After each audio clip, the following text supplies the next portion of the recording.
Welcome, welcome, welcome, welcome, welcome, welcome, welcome, and welcome again. You are now in the Teacher's Lounge with your boy Wiggles and my sis, Crystal Cooper. Ooh, girl, I see that. What's up, everyone? Ooh, I see that bling, bling, cool. Ooh, bling, bling. Every time I come around your city, bling, bling. Ring finger worth about a figure, Right. bling. Bling, bling. Oh, man. Oh, my goodness, man. How you doing this week, man? It's Teachers Appreciation Week, man. Are you feeling appreciated?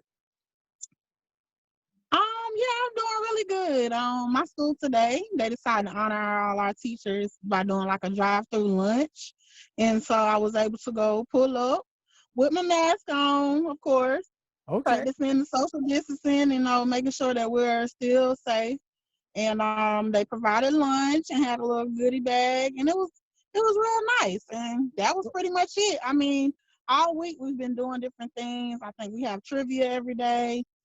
We actually had a virtual like wind down day, which DJ was on the actual Google Hangout meet. So my school has really been doing really good as far as providing teacher appreciation, just showing how much they care about us. So for the most part, it's been a good week. And then I've been blessing others, and I've been blessed as well with others giving me things as far as just appreciating me. So You for the most definitely been part, it's been a good week. you definitely been blessing Hmm? others. I'm a part of the others. You've been blessing others. I Hey, don't know man. if you got it or not. So, I thought I thought I shout out to replied my back. sis. Look, shout out to my sis, because you wouldn't have got blessed if you said my sis didn't point you out though. Was, I actually I thought I replied back. Let me reply back right now. Hold on. No, I think you know what? I think you did. Well, on the actual status, but she was like, I already put his name out there. So I mean, I didn't know if you had got it or whatever, but Yeah, I I did. mean, I I was replied just back with the running man. I replied back with the running man. okay. Yeah. I'm just thankful. I mean, I've been blessed within a few weeks No doubt. of just doing things for other people. So I just, decided to do that. And it's nothing, I just ask God for just bless each and every one of us, of course. So Yeah, yeah. it's an amazing thing, man. So I'm gonna really see how much the school appreciated you by asking you what did y'all have for lunch today? What was for lunch? What was on the menu? Well, you can never go wrong with what? Chick-fil-A. So we had Chick-fil-A. Now, the crazy thing is I'm fasting right now, so I couldn't eat it at that moment. So I was Right. kind of rushing to eat before this actual broadcast, but we had Chick-fil-A, and it was a nice little meal, nice little dessert. And then we had, of course, a goodie bag, and we were provided a mask with our school logo on it. So I was appreciative of that. I mean, because they didn't have to do that for us at all. So, and then I asked other friends, what were they doing, and they kind of did the same things throughout the week as well. I got you. I got you. I What mean, about you? Did you get anything? I mean, you. Has your I had two blessings in the cash app. So we thank the Lord for that right there. mm-hmm. I invested it into this right here. I'm trying to make sure I got all the right stuff. I'm sharing this video to everybody right now. I want us to get a lot of guests, so I'm trying to share Okay. it. Hey, Wilson said, "Cool." Who did? Who? Wilson. I'm surprised he didn't call me felony. William. That's my boy, man. So the school actually for us for Teacher Appreciation Week, man, they I got I think a $10 gift card to Chick-fil-A. Yeah, a $10 gift card to Chick-fil-A. Look at you. Look at you.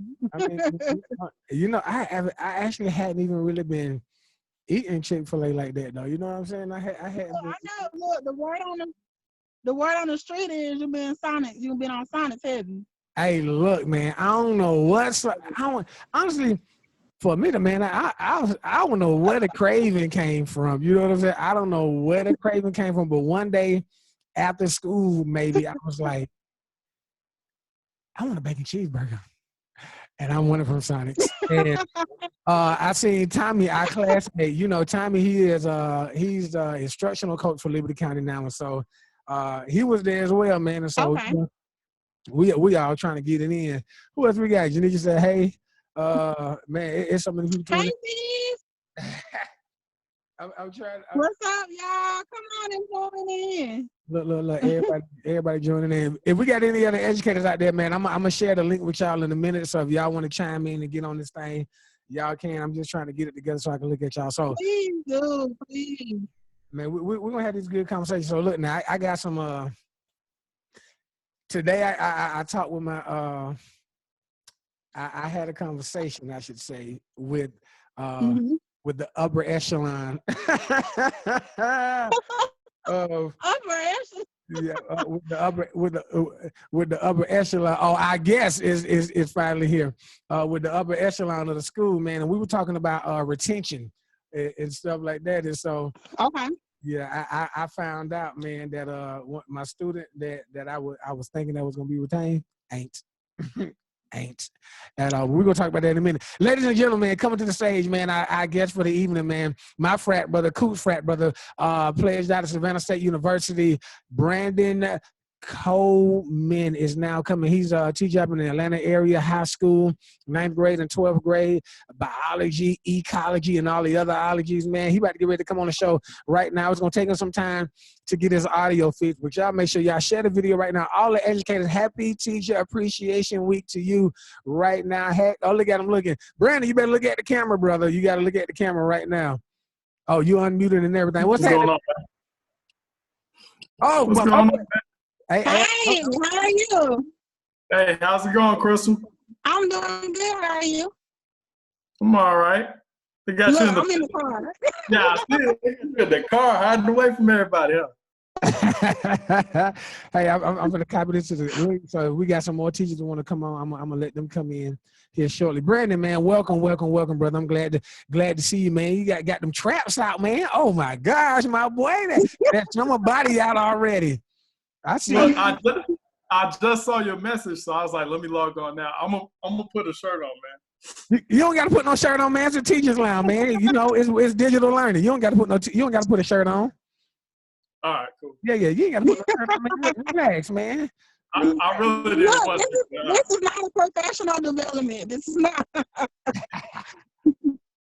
You know, man, you good, man. You good. All right, so Brandon, man, let's go ahead and let everybody know. Let them know who you are, what you do, and those things, man. We're going to get over to these questions. We're going to have some great conversation, man. Okay. So name is Brandon Coleman. I'm a high school teacher. I teach AP Science for mostly 12th graders, seniors. I teach ecology. That's basically a prerequisite for 9th grade students who don't know English language, so ESOL students. Then I also teach biology, college prep biology for incoming freshmen. That's basically it. I got you, brother. So, you know, the pressing question that I want to ask, honestly, is for these seniors, man, that's getting ready to come up, man. What is that like with the seniors? With the seniors that's in your class, are they working? Did they stop working? They pretty much they figure that school is over with, so they ain't gonna do nothing. Ain't nothing you can do about it. What's up with that? How them seniors working? Well, it's funny because I mean you always have your slackers, but for the most part, with the AP class that I teach, they're self-motivated. So I have like 4 knuckleheads out the whole classroom.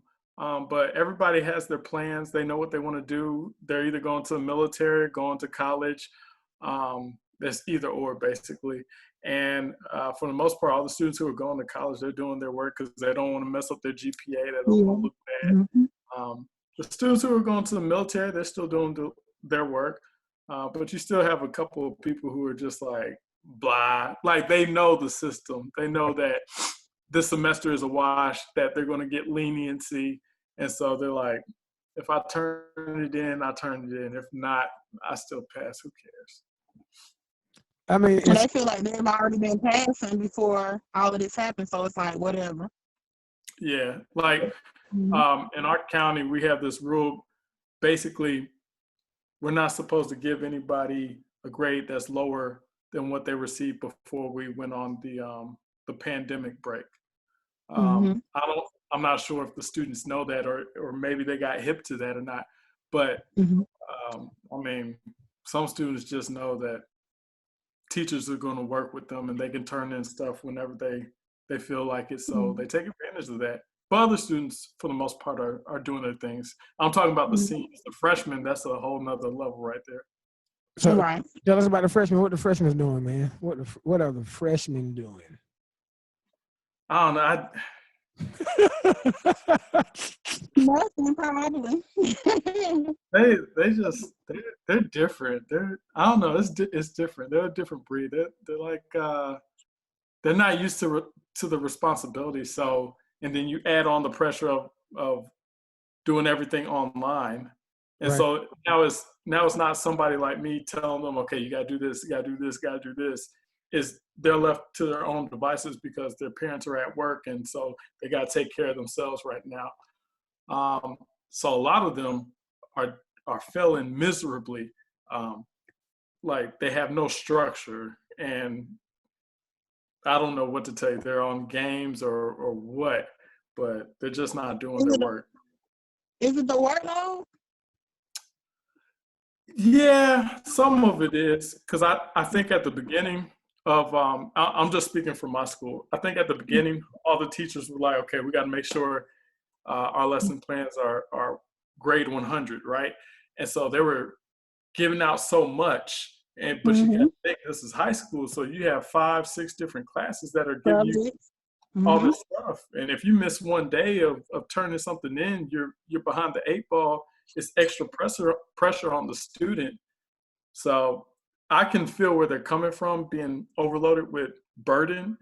Mm-hmm. But still, they're just, for lack of better words, they're kind of, some of them are sucking right now as far as responsibility and just completing the work that they need to complete.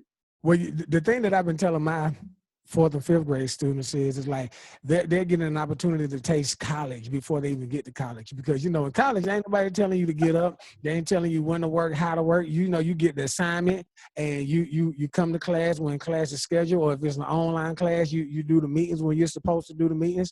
And man, this right here is pretty much determining how well or how successful you'll be, man. And so when you told me, first of all, when he told me what he was teaching, I was like, what? Like, bro, man, he ultra smart, man. He got biology, AP, he got like, Hey. AP, golly, you doing it big in the Atlanta area? Man, doing it big. And so with the freshmen,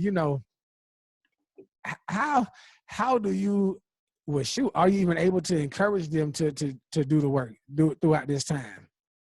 Actually, so I have a remind messaging, kind of new, but I don't know if you guys have it or not. But basically it's a way to text the students and they not see your phone number, and I don't see Mm-hmm. their phone number. But I send them stuff every other day, like even sometimes daily. I send them stuff, and I'm trying to give them so many chances for extra credit or whatever. But to be honest, the best mode of communication, I just email the parents. I said, forget the going through the freshmen, cut the middleman out. I email the parents. I'm like, look, your daughter, son, they messing up. They got this amount of zeros. And a lot of times the parents don't know because these are teenagers, so they kind of say they expect them to have the responsibility. But if I email them individually and say, hey, they got like 5 zeros, that's when they say, okay, Mr. Coleman, we'll take care of this. Next thing I know, I'm getting all these grades back. I'm like, all right, I'll put them in the grade book now. Man, it's crazy. We got a couple of our frat brothers, man, that are educators as well. They're checking in. Look, guys, if you want to come in on this conversation a little later, the link is down low. Click that link. I'll see you. I might not put you in right now, but don't go away. Okay, just stay there, man. We're still talking with Brandon Coleman. Which school are you at? What area of Atlanta are you in? I'm in Gwinnett County. Oh, so you at work because Gwinnett had to go back to work like full throttle, right? No, I saw an article said that they changed their mind, so y'all didn't go back to work, correct? Yeah, they were like, everybody come to work, and then some teachers became disgruntled, and so Mhm. they complained, and now they backed up.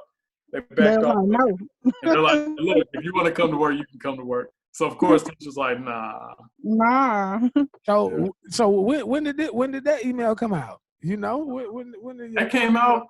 That actually came out either Friday. I want to say Friday, and by Monday they backed up off of it. I And saw it, yeah. Mm-hmm. Okay. so, Oh, so you hadn't been so you decided not to go to school. well, it was just to go to school to clean out your classrooms, to turn in certain things. But I mean, yeah, we have to. There's some things that we have to turn in physically, face to face. Unfortunately, Man, I done but been for to the most, school. My bad. Go ahead. My bad. how many times you been back to school? Look, bro, I went to school like a week and a half or so ago to clean up my room. I think that took like 2 days, a day or two. And then this week, I've been to school 4 days, man, just get my sped files together, man. Like, I'm telling you, any teacher on here, man, do not be like me. Don't procrastinate, man. You make sure you do that paperwork as soon as you get done with the IEP meeting, man, because, boy, I've been at that school 4 days trying to get this stuff together, and I just got it together today, man. Like, and not that I've been there all day, but the times that I have gone there, man, like just those few hours, man, that time be moving. Hey, Yeah, I was required to have most of mine completed before spring break. And so when we got out on the 13th, I think I had one meeting on the phone and I was completely done because I kind of, when January hits, I look at the ones that I know that's due and I go ahead and schedule because you never know what's going to come up. So during that time, I was like, well, let me go ahead and finish up. Of course, there might have been some revals, but a lot of those things were not in my control, of course. So they wanted to do a meeting. They would call me and we'd just do a conference. But I have not been to the school or in my classroom since March 13th. So for the most part, it's just there. that was my story too. Like it was like I said, only to clean out my room and then to get those files done. And so, I mean, we've been Was, fortunate, man, you know what I'm saying? What you about to say? was anybody else there at the schools when you guys went back? Oh yeah, definitely. Yeah. We don't. It's not the whole entire school. Like so, when we did move in, what they did was they did every hall went, but a teacher at the bottom of the hallway and then a teacher at the front of the hallway. And so it was like 2 teachers at a Okay. time. You know, you come in with whomever to help you get the stuff together. And then we had a meeting when it came time for us to talk about the permanent records, and like we were spaced out over the cafeteria, but that was still like less than 10 people. And then sped, we were working in our separate classrooms until we had to bring the files together. But I mean, that pretty much was it, man. I never asked this question to anybody since we started the teachers line. What's your favorite thing about teaching? What do y'all like most about teaching? For me, I like the flexibility I have. I don't have a homeroom, of course, because I'm an inclusion teacher, and so I move around the building a lot. Um, I tell people most days I have on sneakers because I'm moving. Like if I'm in my room, I'm actually completing like an IEP or some type of documents that need to be turned in, but I'm steady moving. I'm never in my room. The only time I may be in my room if I decide to eat lunch or my planning time. And even then sometimes I'm needed because I may have a student that's, may have a fit or needs a little time out and I need to go get them out of their room. But working in elementary, I'm always moving. And so I like the flexibility. I love my colleagues that I work with. I never feel inferior going into their room, like not assisting, like I'm working with them. Mm-hmm. And so I never have been in a teacher's room where I felt that I wasn't needed. And so I really love my team for that. That's why I'm still here, actually. I don't, I'm not from here, Right. but graduated Albany State. I stayed, got a job, and I've been at the same school. This is the same school I did my student teaching at. This is the same school I volunteered at. Of course, I have middle grades background as well, but I just love the environment. I know my kids. I know where they come from. I communicate well with my parents. Those that I know communicate back and that are proactive. Um, this distance learning has taught me a lot about those parents that don't really help their kids at home. And of Right. course, we kind of already knew, but you can tell the strain that's been put on them, the stress. They're like, man, I don't know, my kids didn't know how to do this. And I'm like, we've been talking about this all year. That's why it's important in meetings that I take notes, and I also give you those notes to kind of help you at home. Give you some tips like, hey, you got to sit down with little Johnny. You got to highlight some things. You got Right. to repeat some things. You got to flash some things. You got to show them visuals. Let them hear some things. So, I mean, I just love where I'm at. And so until God just says, Crystal, you got to go somewhere else, I'm going to be where I'm at. I got you. I got you. What about you, BC? I think for the most part, I love like students. They and even my own daughters, they always tend to think what their parents think because that's who they're around the most. But when I can get a student who is dead set on, they're fixated on their rationale, and then I can like open their eyes to a different perspective, I love that. Because then you kind of see the light bulb go off in their head, and I never thought about that, Mr. Coleman.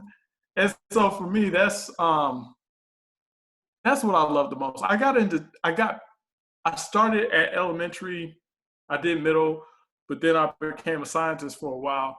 But then I went back to high school for one clear purpose, and that was just because on election night, I stayed up with the wife. I saw, I was like, okay, Hillary, she'll win this. And they announced Donald Trump won.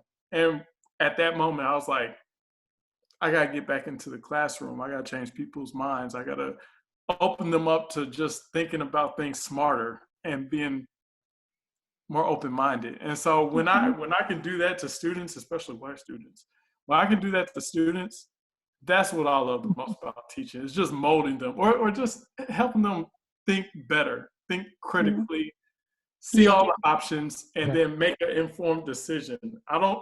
They're not going to see it my way all the time, but if they can at least see all the options, Right. that works for me. So, I got another guest, man. Another one of our frat brothers, Morgan.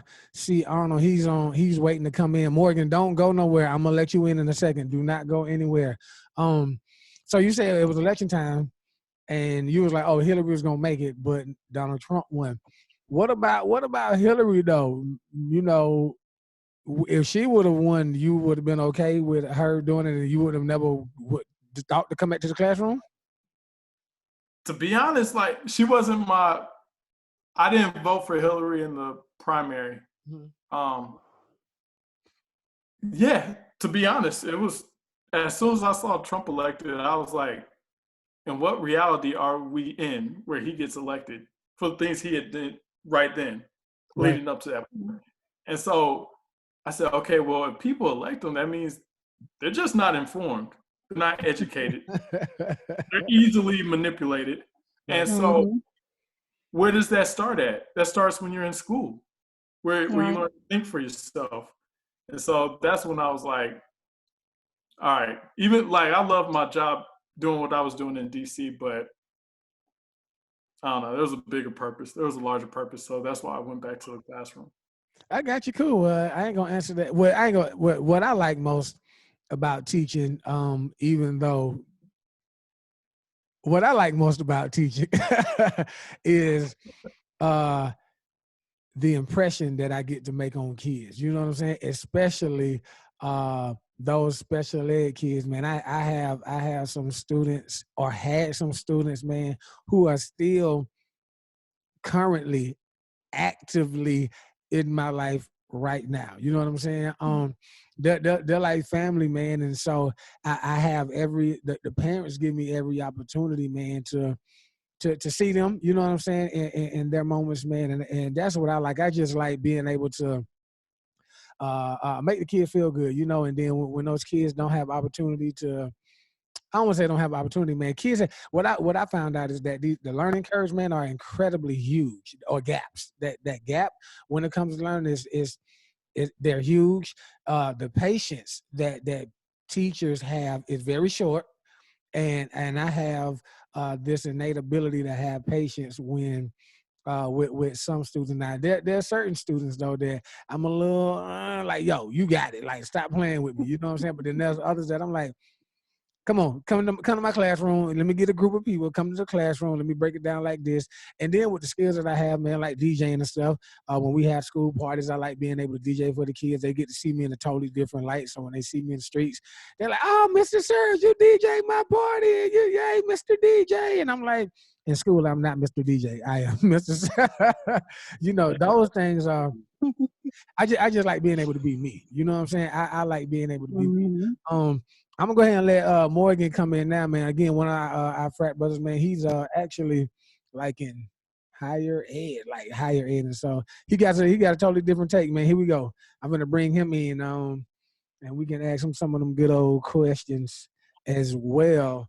Because I heard there's a new law that's getting ready to pass that I want to talk to y'all about when it comes to these young ladies and whomever else getting what it was is basically is like the way that I think Barack had it set up for if they were raped or molested or they had some issue or whatever, like they can go after them. But now it's not like that. Oh, Morgan, what's up, man? Looking like a rock star. You got to connect your audio. You got to connect your audio, Morgan. He gonna come back. We got some more educators on here. Let me read these comments while we wait on him to get back. Cool. You got some questions? Y'all got something y'all want to talk about? Y'all go ahead while I get these comments up. I think Dre says. No, just go ahead. Dre said he loves it when those parents hate him in August and they cry. They love him in May. That shows me that I made an impact in both lives. He said, we build a rapport with kids, and that's what we have so far. We got some other teachers checking in. Mr. Derek Smoke, he's here, a high school teacher. Ms. Rhonda Anderson is our teacher at Buck Gwinnett. So yeah, we got hold on, let me he is in here. He got to connect the audio. Once he connect the audio, he'll be good, I guess. So next thing, y'all have you go ahead. Have you guys found? I've seen him with certain students in my classes that they've actually done better with the online perspective as opposed to just being in the classroom. Have you guys found the same? Where like, are some students killing it right now, just being at home and not having the pressure of trying to be cool or being distracted, things like that? No, not at all. I'm here now. I have 14 special ed students, and the past week or so, only 2 of them have been doing work, have been coming in. Maybe like a week or so before, maybe 4 of them.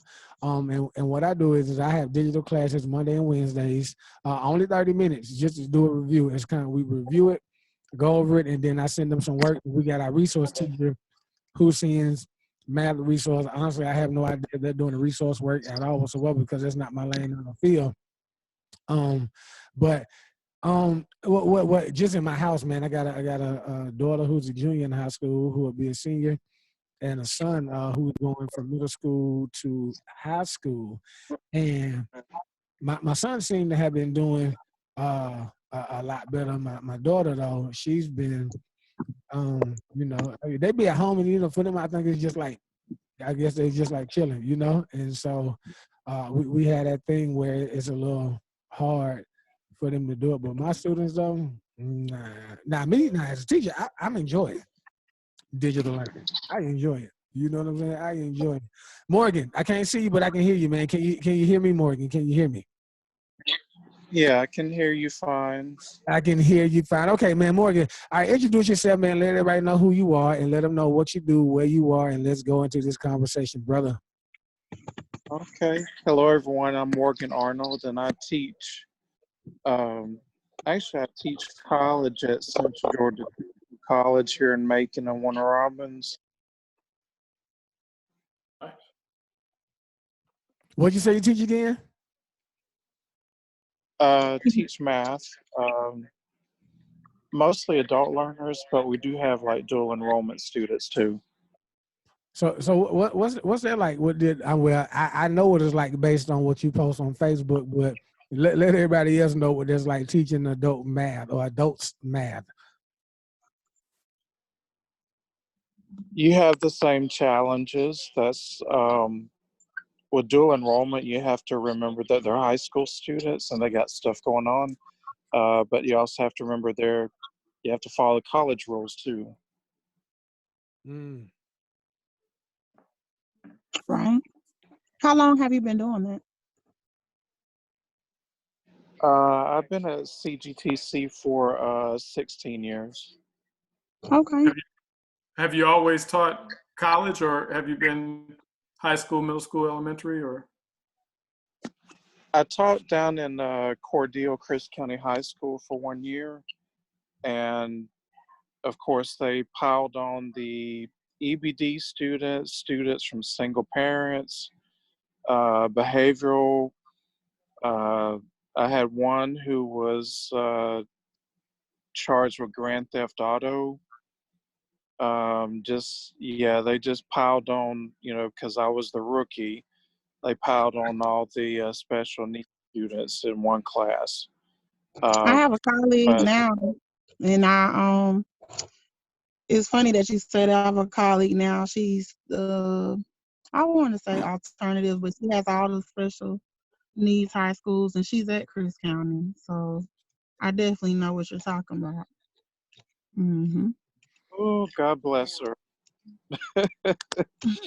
When I would say they had no support, we had no support from administration. It was just really bad. So I don't know how it is now. That was like almost 20 years ago. It's like a dumping ground, like yeah. Yeah. Mm-hmm. Yeah, that's a good way of putting it. Yeah. Morgan, what advice would you give parents who got seniors getting ready to come into college? Being a college professor, and though you deal with mostly adults, what advice would you give parents right now who's had to like kind of adapt to something that they hadn't really been used to? Um, I know most of the colleges are relaxing the what testing requirements, but still, take the SAT, take it online if you need to. Now's the time.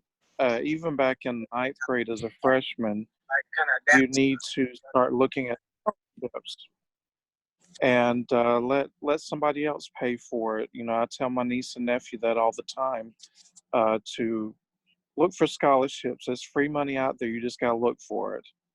And that way you won't be like your uncle, paying Sally Mae or whoever the heck she is now, um, paying off student loans for the rest of your life. Also, take advantage of the dual enrollment. Take as many classes as you can. I think the new bill or new law says that only 11th and 12th graders.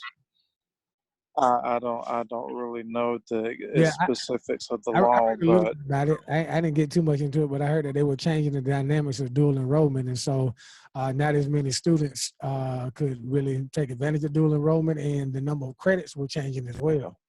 And so what that does is, man, I mean, I think it's a beautiful thing. My daughter, she was a part of dual enrollment, and this year she was actually supposed to graduate from cosmetology.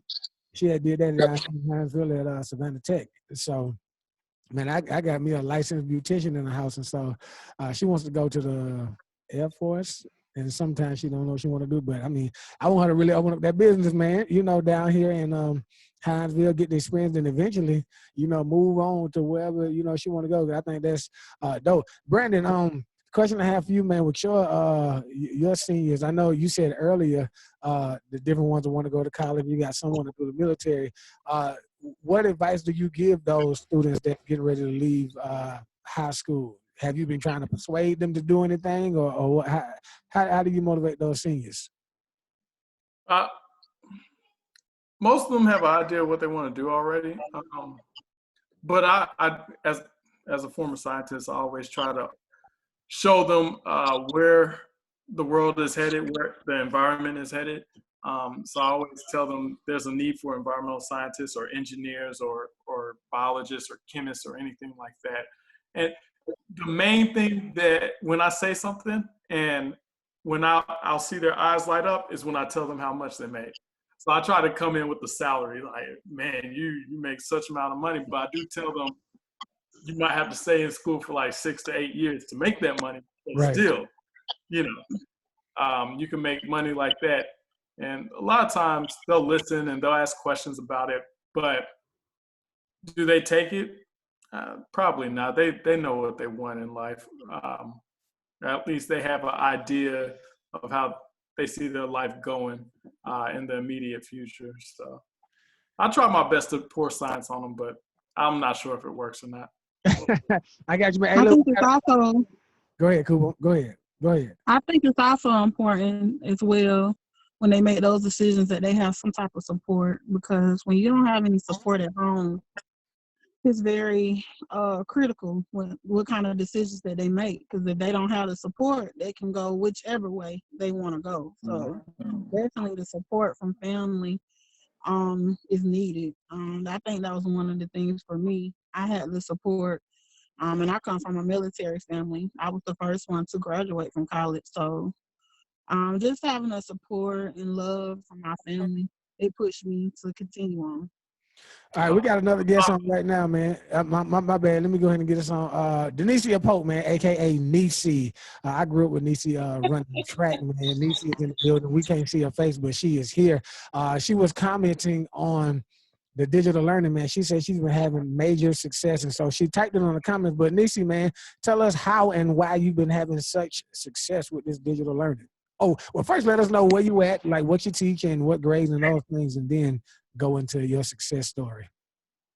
Okay. I actually teach at a career academy, Liberty County. I teach at Liberty College and Career Academy. I am a registered professional nurse by trade, but I decided to come into education because I wanted to make an immediate impact on our local students in the area.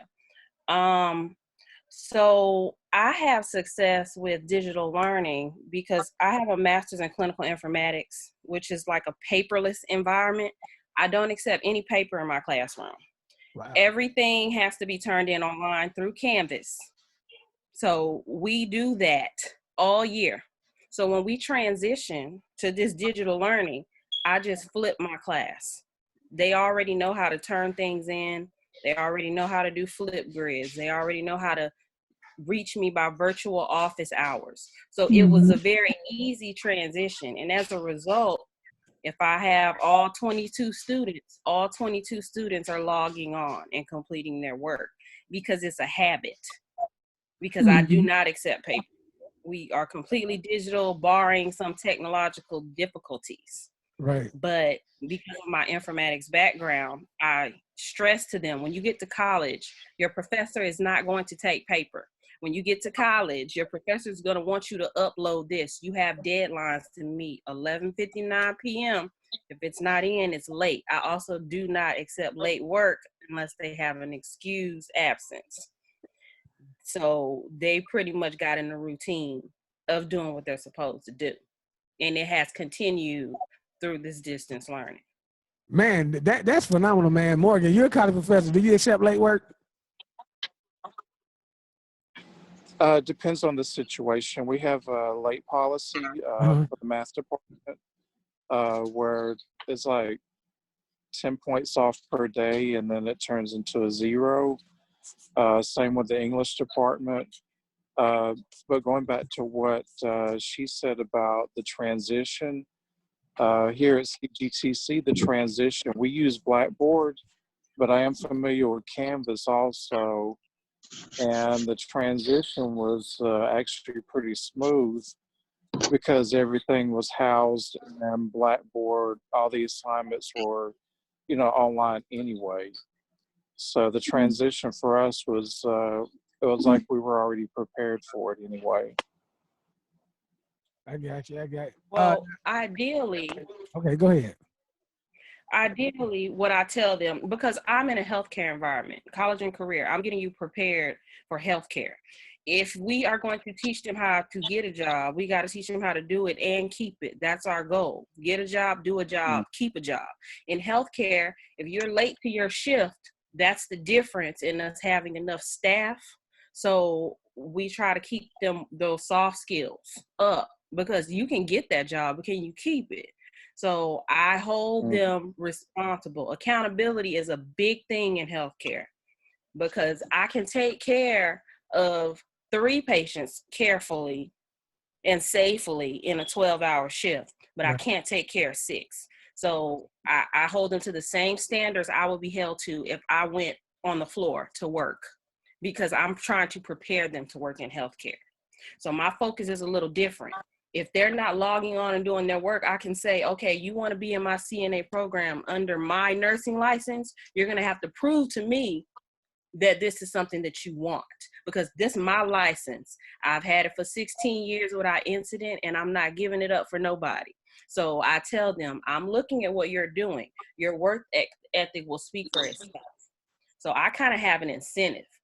I see you logging in, but you're not doing no work. You're not likely to get on the list to be in my CNA or my PCT or my sports medicine program. That's just what it is. Man, sound like you need to be connecting with Brandon, man. 'Cause Brandon got them seniors, man. You can be some kind of influence, man. Well, look, it's That's interesting. awesome. It's interesting hearing Morgan and Denicia talk from the college level, because right now in high school, I'm not sure about all the counties in Georgia, but I know in a lot of, at least in Gwinnett County, basically there's a protocol, there's policy. Look, okay, you missed the date when you were supposed to turn in the assignment. All right, you can turn it in later on. And we can't deduct you for points, because then we're deducting you based off of behavior. Now, I'm not saying I agree with it at all. I don't agree with that. But it's interesting just seeing high school seniors go through the pipeline of high school with that rule in place, where they're kind of like baby almost. They can turn in work whenever they feel like without any points off. They call it remedial. Oh no, Brandon, I teach high schoolers at a college and career academy that's associated with Liberty County. I teach high schoolers. So my job, I feel my job is to prepare them. If I teach them at a college and career academy, I feel like it's my job to prepare them for college and career. Yeah, man. So that's why I take that stance. And I wish they had that. I wish they had that when I was there in school, because I had initially, when I graduated high school, I was a nursing major, and so I changed it. But I stress to my kids, and of course I'm the foundation because they're in elementary, but I stress to them. You know, I know when they get to middle school, they're like, man, y'all baby them, and everything. So I try to prepare them like, hey, they're not playing with you when you get to high school. They're preparing you to get out in the real world and work. So I really appreciate, everything, especially everyone that's college professors, that's pushing those kids. And like you say, you're teaching high school. I would have loved to have been a part of that program when I was in high school. Man, we ain't had none of that, man, when we was growing up, man. Imagine having some form of directive, man, or some type of initiative that would have, pushed us into a place to where we would be doing something. And I ain't saying that we're not doing anything with our lives now, but who knows where some of us would have been if there was like, this dual enrollment program, or I mean, we had what, SHOP? And they did. I mean, at the time, I remember they did have some programs where you could take college classes, but it wasn't. You couldn't get an associate's degree. Like even here in Albany, they have a lot of dual enrollment where you can go to Albany State, receive an associate's degree, and by the time you graduate, you get into college. You're a sophomore because you completed 2 years of college already. Right, so, and that's what I'm talking about, man. Like, these kids now, man, they have so many different things. I got a question though for Nisi. Emma said, "What has been the parental response when you don't budge to their liking?" I point out that even on our jobs, we have employee handbooks that we have to adhere to, because the Liberty County school system says that I can liberally apply the unexcused absence. You know, if you have an excused absence, you have 3 days to turn it in. If it's unexcused, that's at my discretion, depending on your situation. So I do have parents that give some pushback, but once I explain myself, they seem to take it pretty well. I'm teaching accountability. Work ethics is 25% of their grade. Work ethics, attendance, business communication, personal appearance. We grade them every week on work ethics, and you get points deducted if you don't meet the standard. So we are training you to go out into the workforce or to go to college, and everyone's going to hold you accountable. Your mom and dad are not going to be there. I actually prefer self-advocacy in my classroom. So before you bring your parents into it, you and I need to communicate, because communication is the foundation of every successful relationship. I feel like that is the foundation. You have to communicate. Without communication, there is no trust. Without communication, there's no resolution. So I prefer my students, even my freshmen, communicate with me first. And then if we can't get it resolved, then we'll bring your parents in, because self-advocacy is important. Your parents can't call your boss and say, hey, why you give my child points for being late? They're not going to talk to your mom and dad. So I really try to resolve things with the student. Right. Hey, Because now, that's how you prepare them. let's reverse it a little bit for both of y'all, because I know that the two of you are parents and have kids as well. So the question to both Brandon and both Nishi, doesn't matter who goes first. How has digital learning been flowing in your house? You know, how your sons and daughters taking to it? Are they liking it? They're not liking it? You having to get on them, you know, just as much as the other students? Let's talk about that in your house, digital learning in your house. Well, my daughter is good. My daughter's good. She's in high school. So she's pretty self-directed. Right. She's a mini version of myself, so she's gonna be self-directed. My son, on the other hand, I gotta go in, I gotta pull him up, we gotta get set up, we gotta keep checking on them and coming back to the room and checking them. All right, now, don't do my baby. I just got to keep checking on him. But he's slowly gotten into like a routine of sorts. And, you know, it was hard in the beginning because I'm trying to hold class for my students, make sure my daughter got what she need and make sure he got what he need. But we're fortunate that we have the devices and the ability to do all that. But my daughter, easy breezy. My son is like, he got to be ready. So with that, I mean, because, you know, I know your son just a little bit, you know, with the practices that you have in place for the students at LCCA, do you have a similar setup at home for your son? Like, hey, look, self-advocacy, accountability, responsibility, you need to do X, Y, and Z, so on and so forth, yada, yada, yada, blah, blah, blah. How does that work? Or does that mommy role come in and it's like, you know, you're juggling between two personalities? You know what I'm saying?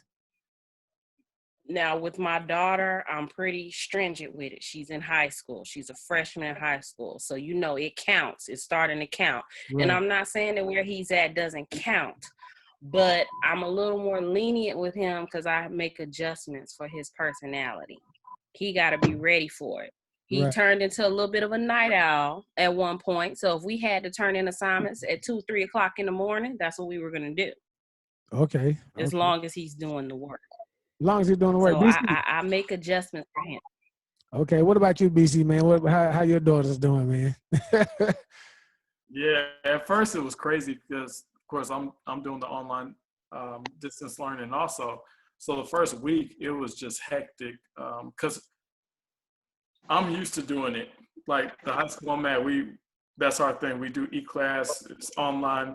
So I'm used to it. But my daughter's teachers, they weren't used to it at all. So it was some miscommunication with them putting up lessons and then students going back to do the lessons. So my daughters had a horrible first week. But then after that, I was like, okay, I got to get smart about this, because I was yelling at them for not doing their work. Sometimes it was their fault. Sometimes it was somebody else's fault, the teacher's fault. So after the first week, I made a schedule. I put it on the refrigerator. I made them read the schedule each morning when they woke up, and it's been better. So right around about noontime, they're finished with their work for all their classes. I had the fifth grader I have, my daughter, who's the oldest, she's in fifth grade. She's self-sufficient. Once she does her work, I said, prove it to me. And she goes down the list of everything, and I check online everything she's doing. My second grader, that's the one. She's driving me up the wall. She has a little bit of she has ADHD. And so it's constantly going back, checking her work, making sure she's staying focused, and making sure she's not doing work from yesterday or a week prior to today, because she just gets off task. But it's good now. It's good. It can work now. Do I want to do this in August? Heck no. But it works now. Do I want to do this in August? Heck yes. I absolutely do. Digital learning is such a success for me. I love it, man. Oh my gosh. Like, I ain't gonna tell you no lie. The digital learning actually, it inspired all of these tons of talk shows that I do now. You know what I'm saying? Like, it's Teachers Lounge was the second one, but the first one I did was the perspective.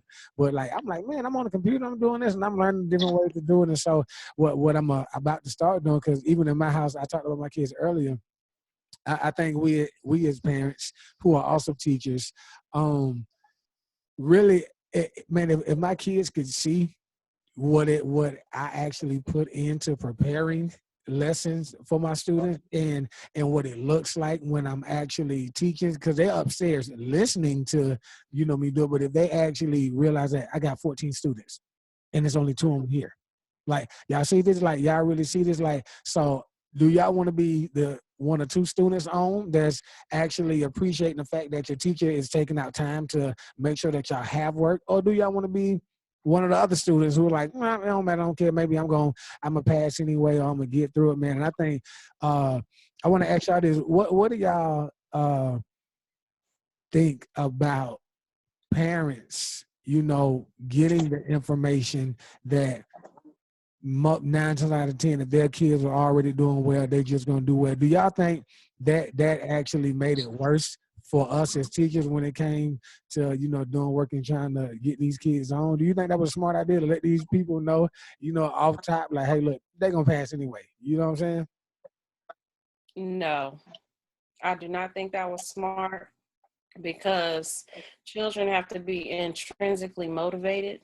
And once you tell me I don't have to do something, I'm not going to do it. It was very apathetic after that announcement. So you got to I had to fight to bring them back in. Like, all right, you want to get in the CNA program? I need to see the work. So it was very counterproductive. Yeah, it was crazy, man. Like, the thing that my wife always says, she was like, man, they done told these kids that they're going to pass anyway, so why they making y'all do all this work when they're going to pass the kids anyhow?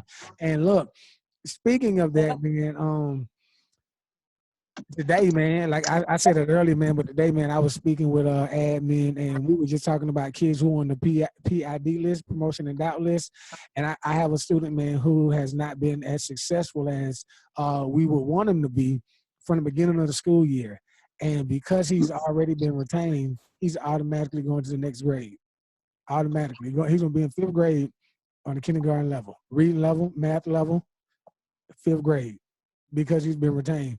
Like, this kid, he's still, what they call them, like first sound words and stuff like that, and I forgot what's the NSW or something like that, nonsense words, like, still trying to get that, man. You're going to the 5th grade. Now, what do y'all think? I'm gonna ask y'all, because again, we got different. You got high school, middle school, elementary school, college and stuff. Like, what do y'all think about students who are academically unable to, perform, but already at a young age, you can tell that they have other skill sets and ability. Do you think those students should be able to earn some type of credit, based on that, and put into a program that's going to lead them into a job that's going to have them working with the hands or whatever? Or should they just go through the traditional route, and if they drop out, they drop out. If they graduate, they do? Or what y'all think about that? And I'm asking this because me and my mentors, they talked about that. We look at, because we got some of those students, and we just like, man, like he feels like we're setting them up for failure, man, knowing that we just gonna keep passing them throughout the grades. Can't read, can't write, you can't do the math, and everything is gonna get more complex. It's gonna get more difficult. We're gonna expect more out of them. He can't do it, but I heard he can doggone work on the car like crazy, or can fish like crazy, and like his work ethic is like bar none until it's time to actually do schoolwork. So what do y'all think? Y'all think kids should just keep going through school like that, or should be some type of alternative educational plan set up for these kids? At the elementary level, it's kind of Definitely. hard. I've always get the question, or get asked the question, if I retain a child, would it benefit them? And so you have to look at the whole child. If I retain the child, is it going to benefit them staying back? Or are they going to further get behind that they're already 2-3 grade levels behind? Is it going to benefit them to retain them again? And then the other thing is looking at age. I have a lot of students sometimes that may be 5th grade, maybe 12, 13 years old. They're supposed to be in middle school at this point. So why would I retain them when I know it may not help them already? And so you think I it's more think more when beneficial you get to high school, like you said, you think it's more I always beneficial get to asked put that them up? question. If I have a child, I mean, I gotta look at the child. Is it gonna benefit them staying back? I mean, I get asked that question every single year because I have a child that they may have retained kindergarten, and then they get in 4th grade or 5th grade, and the teacher wants to retain. That's why I said, I think the last time we talked, it's a committee of teachers, of course. Everyone has to put their input and kind of look at that whole child to see, is it going to help the child staying back again? The goal is to keep the child in school. And like I said, elementary is kind of difficult. When they get to middle and high school, then you're kind of thinking like, okay, like you said, when you get that child that's more hands-on and can do work on a car, you want to get him to where he's able to get a job and able to live and able to do things on his own. So me, in a sense, it's kind of hard for me to answer that because I always get asked that question. And so if I feel like it's not going to benefit them, then yeah, and then sometimes you get override by administration. I mean, I may recommend, but if that parent feels like they don't want their child to stay back, then they can come and say, hey, look at all these things. I have all my documentation, all paperwork, all work samples, and I understand because I have students that have the same issue with sounds, nonsense words, spelling, writing, everything. But is it going to benefit them? Morgan, Okay, I'll tell yeah, go ahead. I'll tell a personal story. My son was actually retained. And in semester 1, he was on the promotion in doubt list, but he started showing an interest in welding. So at the age of 12, he's in the 5th grade. He was retained in the 4th grade. And when he was promotion in doubt, I started looking at other things like, okay, what does he excel at? He does very well with his hands. He can just about fix anything. So I'm looking ahead now, like what can he do that won't involve him having to go to college? Skills gap is a thing. Right. He's very interested in welding and what it's about, and he can do that in high school at our career academy. We need to stop telling every student that they need to go to college, because that's not true. Every student does not need to go to college. Exactly. Every child is not going to college. And at the age of 12, we're kind of steering him more towards a skill trade. My daughter, she's going to go to college and she's going to do great. My son, he's not. And I know that now. But the earlier you introduce those options to them, even if it's just them coming to tour a career academy or going on a tour at a work site, like the earlier you expose them to their options, the sooner they can make decisions. So I think perhaps, especially Liberty County, because we are a charter system and we do have broad flexibility, they can create programs with academic specialists that can catch these students up. Yes, put them up, but give them an alternative pathway where we're not so focused on, because there's math in everything. Right. In everything, there's math. I There's agree. math in construction. There's math in engineering. There's math in graphic design. You name it. There's math in it. So if you make it relevant, grade them that way. Don't just be like, okay, do the Pythagorean theorem. Like show them what that looks like. There's math in healthcare. Like you can find these basic subjects in everything. So just give them an alternative pathway. Like, don't give up on them. They start falling through the cracks around the 3rd grade. So pick them up and you know, encourage them, edify them. Don't just feel like, oh, they're promotion in doubt, hold them back again, because not only is that detrimental to them, that's detrimental to their psyche, because here they go seeing all their friends move forward. I mean, and now you have apathy. Right. I'm not smart anyway, so I think you should offer them an alternative pathway. I definitely agree, man. Brandon, you were about to say something?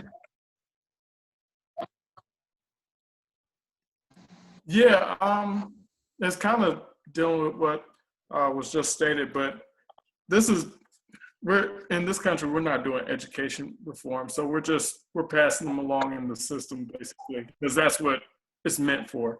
But I was going to say, trying to figure out where your child falls, if they're not doing good in school, then that kind of relies on that goes for the parent. The parent needs to see, okay, we recognize school isn't their thing, but they're good with their hands or they're good with whatever. So then they can tailor make their hobbies for that way. And by the time they go to high school, or by the time they graduate from high school, they're already educated in the field and they can go into the workforce. So, you know, it's good to have these questions, but this is not something we can determine. This is more so parents can help on this issue right here. That's my philosophy, at least. Well, you know, to a degree, I believe there is something that, you know, can be done about it. And I don't think I've ever shared this thought or theory or opinion publicly, but, you know, with the Homeschool Association, man, I don't know how these kids breeze through it,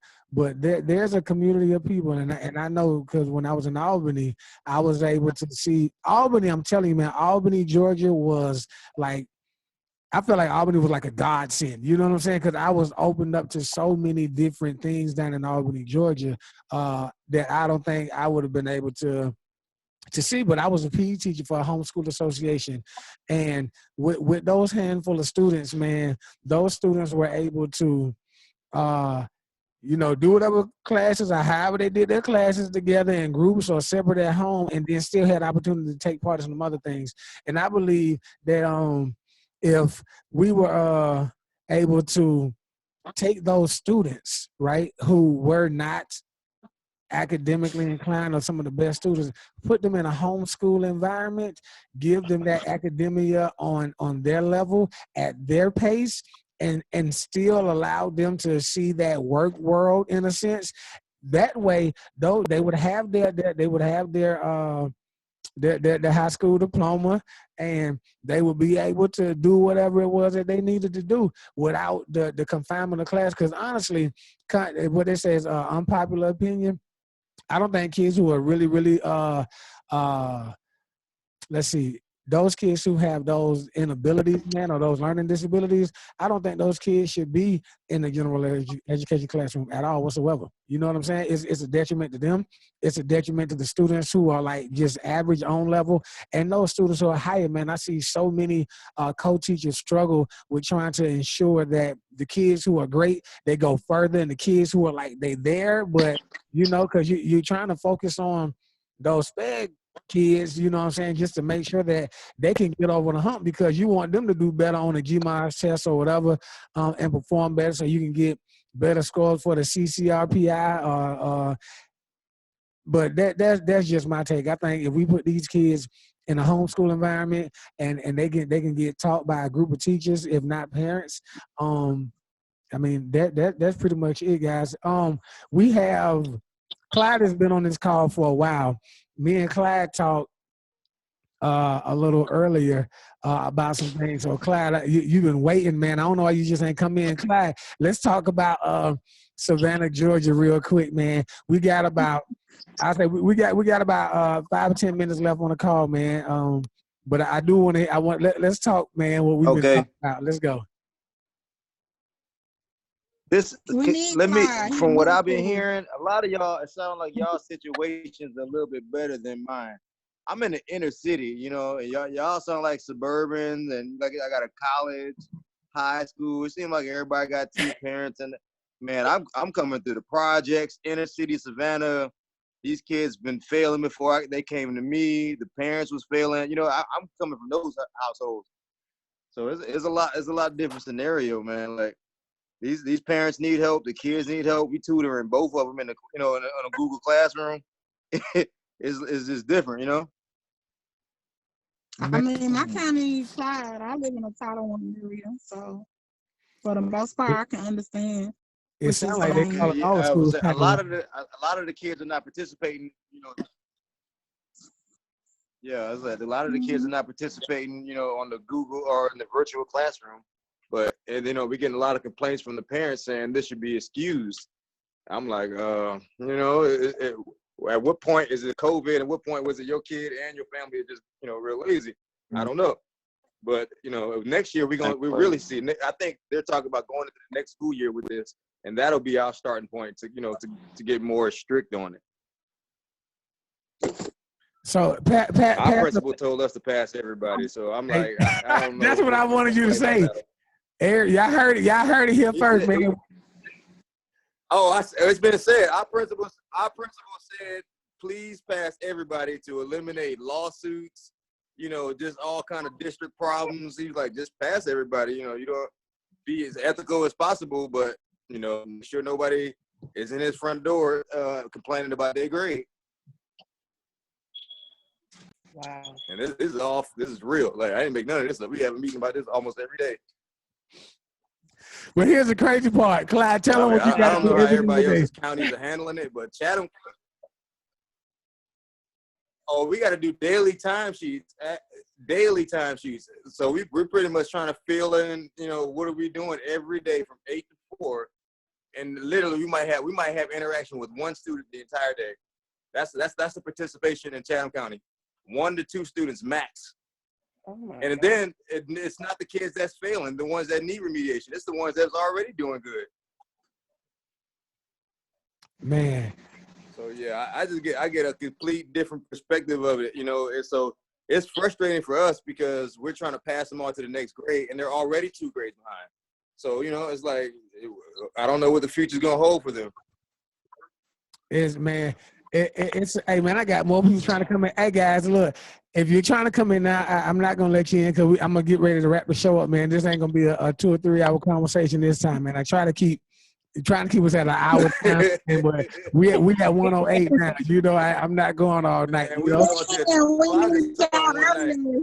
Yeah. Sharita, I see you trying to get in, man. Hey, come in a couple weeks. I got you, man. But I can't let you in now, man, for real. Nia, I want to respond to Nia, man. Nia said, now, wait a minute. The students with the disabilities need to be integrated in the classroom. Why should they be treated differently? I'm not saying treat the students differently. I'm not at all whatsoever. Like, those students need the same type of attention. They need the same curriculum. They need the same structure. They need the same discipline. They just don't, in my opinion, this is my opinion, they don't get the best of the attention when they are integrated. You know what I'm saying? Like, integration is good because you get to see 30 people in the classroom, but when you can't read and you don't understand the math and your teacher is trying to go on, like having special ed students in that classroom who are in 4th or 5th grade on kindergarten level, and they are in that classroom with those students who are on 4th and 5th grade level, and some of them even higher than that. But the teacher is like running over to the kid because they got attention deficit problems, or they you know what I'm saying? And those teachers, I've seen it. The general ed teachers, they're trying their best to ensure that the special ed student is getting the attention that they need with all of the accommodations that these kids have. You know what I'm saying? Like, you gotta read the directions to them. Then you gotta, huh? Oh, I mean, what you're saying is absolutely correct. And again, from my perspective, I'm going from the worst school type county. It's hard to do that in a bad classroom scenario. You know, in a scenario like that, we might have one kid that's, you know, autistic. I'm just throwing one out there. And if the classroom is not able to be managed well, then it's hard to do that. And like you said, if they were not in that setting, I feel like they would get the maximum out of that learning environment. But, you know, sometimes it's just not ideal to have them in a general setting. But, you know, they still need to have the opportunities. You know, maybe they can figure that out on their own. I mean, you definitely did. It really just depends on the child. Right. You know what I'm saying? And again, I'm a rookie. It's not all children. It depends on their disability. It depends on how they cope with their peers, how they communicate with their teachers and stuff like that. Because I've had some great kids with disabilities, and they've done well in the classroom. So it's not all children. You just have to kind of see. Yeah, and I'm not saying all kids who are special ed or receive special ed service should not be in the classroom. Now, that's not what I said, and that's definitely not what I mean. What I mean is those kids who are like 4 and 5 grade levels behind, when you're just gonna keep passing them through the ranks. You know what I'm saying? Like, those kids, man, they getting the bad end of the stick. They're impacted. The teacher is impacted. The other students are impacted. Like, everything is impacted, man. And for me, that don't mean a teacher is terrible. You know what I'm saying? Because they can't successfully make sure that their student achieves those IEP goals. You know, and I mean, again, like Coop said, I have some students, man, I'm like, well, why they receiving special ed services? Like, these kids, they on top. They on point. They're good. You know what I'm saying? They focus. But then you got those kids, man, that if they're not sitting at your desk and you're not looking at them in the eye, if you're not holding their hand, if you're not constantly calling their name, them kids, I'm talking about kids crawling around on the floor. They got their shoes off. You know what I'm saying? You got to feed them snacks, and they whining, they all over the building. They sleeping everywhere. And you know what I'm saying? You go to call their parents ain't picking up the phone. Like, with this digital learning, I done told them, man, I feel like teachers have become the new bill collectors, man. That's my thing. I should get that on the shirt. Teachers are the new bill collectors, man, because them parents, they see our phone number, man, they sending us the voicemail. They deleting the voicemail. They ain't texting us back. They emailing us back. They ain't doing no work. But I guarantee you say them kids ain't going to the next grade. Like Clyde said, they're going to be at the principal's house while my baby ain't going to the next grade. It's horrible. Yeah. Again, I say, I say, I'm not saying that those students, cause it's not about what somebody deserves. Like, everybody should get great quality education. But like Brandon said earlier, and like somebody agreed with him, like somebody agreed with him earlier, our education just in Georgia and the U.S. is different from, other countries, man. It's totally different. My cousin Shantae said she don't mean to interrupt, but the McMichaels have been arrested. The McMichaels have been in. The McMichaels have been arrested, but thanks to social media. Thank you for the update, Shantae. Who got arrested? The McMichaels, the guy that the guys, the father and son murder team. They what you call it? So Father and son, yeah. yeah, Yeah. Thank Thank you, goodness. Chantel. yeah, Nia. It is a little different, man. Because down here we can't necessarily do like one-on-one. We have self-contained classroom for those kids who are like extremely, what I'm saying, like they're not necessarily self-sufficient or they have it, incredibly behavior issues. Like those kids, they're in the self-contained class. We have parents as well, but these accommodations, at least down where I'm at, you can't work with a student one-on-one. Like that's not what I guess they said is that's not what we're supposed to do. But let me see. Let me look at my time, man. I'm at 1:14. We at 1:14, man. Anybody got any closing remarks? Anything y'all want to say? I thank y'all so much. BC, man, I thank you so much, man. You are our special guest. Nisi, Clyde Morgan, man, thank y'all for joining Brandon and hitting me up early. He was like, I'm gonna be the only one. Man, but I think it was incredible to hear, like, I didn't even know that you were a high school teacher, man, and then teaching that biology and ecology and AP science and those things like that, man. Honestly, I didn't even know you was a scientist working in DC. I didn't know that. I missed all of that. But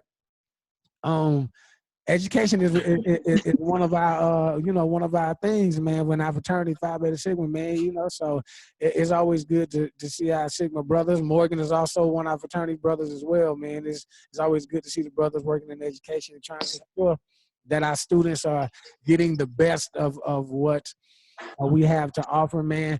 Y'all, man, everybody that tuned in, thank y'all so much, man. The Teachers Lounge every Thursday at 7 p.m. Next week, man, I got a host of black male educators coming on for some really, really great conversations, man. Martell Favors, he was a guest last week, and so we talked about reaching out to some folks, and so he went in and dug in. Every Thursday night at 7 o'clock when Crystal ain't got prayer, she gonna come in, man. But anything y'all want to say before y'all go? Anything y'all want to say before y'all go? No, except thank I just you. hope everybody is safe where they are, and that's it. If anybody knows what's going on with high school sports for the fall, let me know. I'm a coach, so I don't think we're gonna have a football season next year, y'all. I'm sorry. Man, I honestly, man, it's gonna be crazy, man. Nisi, man, I need to have you on another show, man, because that talk you talking, man, like more people need to hear that, Nisi, for real. Like that they really need to be able to hear that and Oh, Lord. yeah, not for real, man. Everybody says Patricia talking about class size. She said the class size is crazy.